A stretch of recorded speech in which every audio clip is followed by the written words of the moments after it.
Yan mga deliver, samahan niyo ako, mayroon tayong deliver. Nakabalik na ako sa Italia. Ayan, balik work na naman. Deliver mga gamot, meron tayo deliver sa hospital. Yan, hospital tsaka Via Canosa. Via Canosa. Ang Via naman ay street sa Tagalog. Ayan, ito.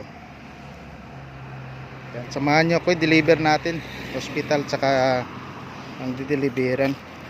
Mayroon dineliver na kanina, hindi ko lang napag-videoan. Yan, yan ang bayad sa deliver, nahulog. Yan na itong mga bayad kanina sa deliver. Yan, i-deliver ko na ang iba.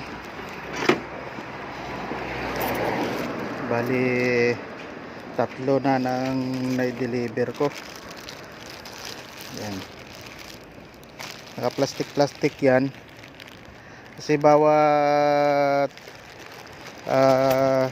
plastic nakalagay na ang mga pang barya, pang sukli.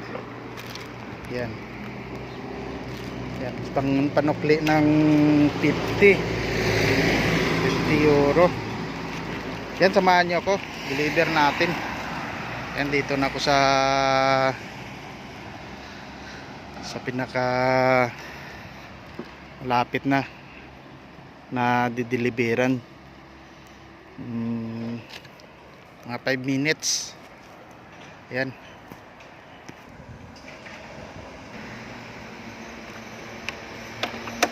tayo.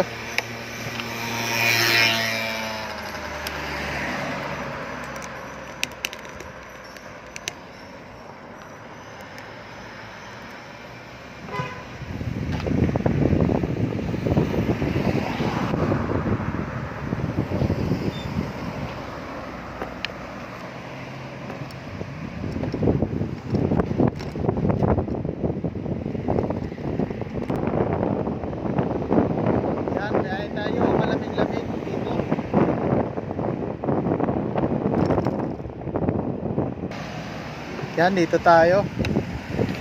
Hanapin natin, dito na tayo sa street Canosa 191. Tatawid tayo. Ito ang 191 number. Yan, 191. Tapos hanapin ang pangalan DTO.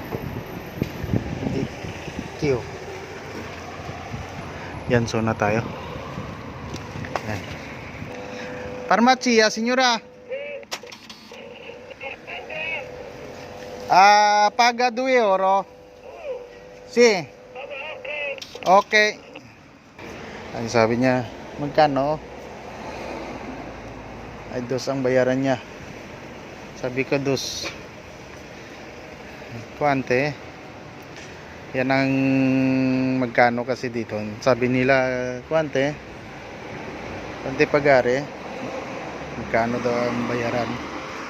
Yan, bababa si Lola.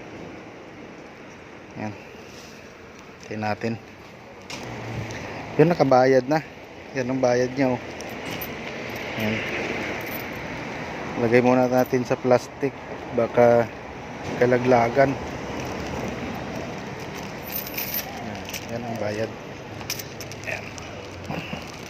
Tapos pupunta tayo sa last na deliver, hospital.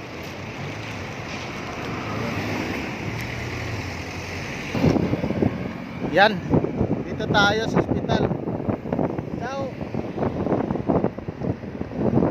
Yan ang hospital.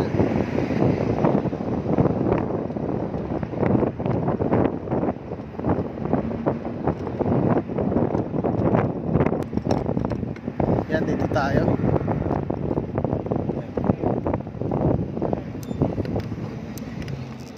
Dito tayo na. Ito na ang hospital. Pasok tayo.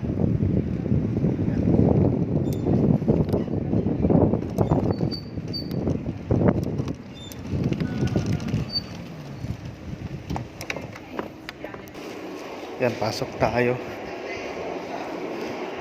Ito sa loob ng hospital. Yan o.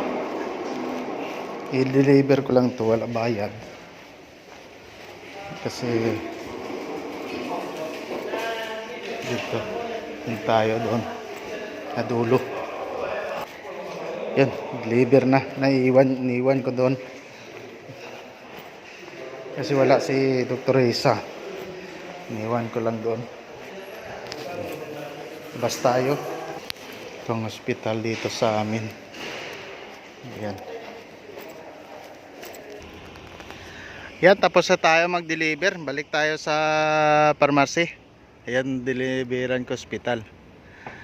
Yan, maraming salamat sa inyo, sa mga viewers, subscriber. Maraming salamat sa walang sawang pagsuporta. Maraming salamat sa inyo.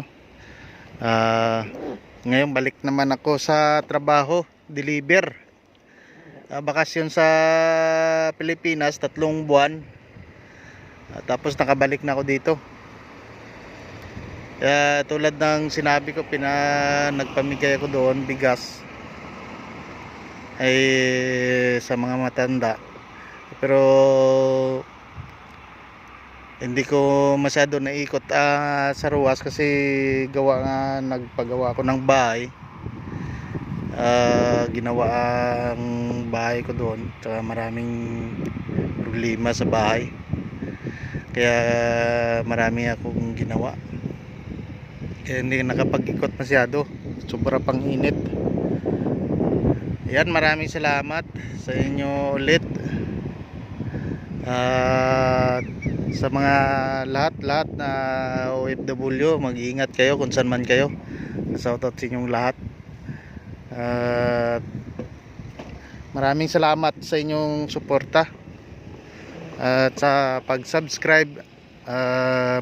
Malaki na yung tulong sa akin sa channel ko. Maraming salamat at mag-iingat kayo kung saan man kayo. God bless.